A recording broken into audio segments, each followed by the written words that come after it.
Maapallon ilmaston lämpeneminen on huolestuttava ja erittäin vakava asia.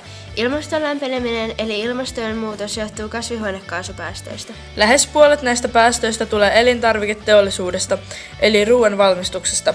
Voisimme pienentää näitä päästöjä siirtymällä luomuruokiin ja vähentämällä naudanlihan kulutusta.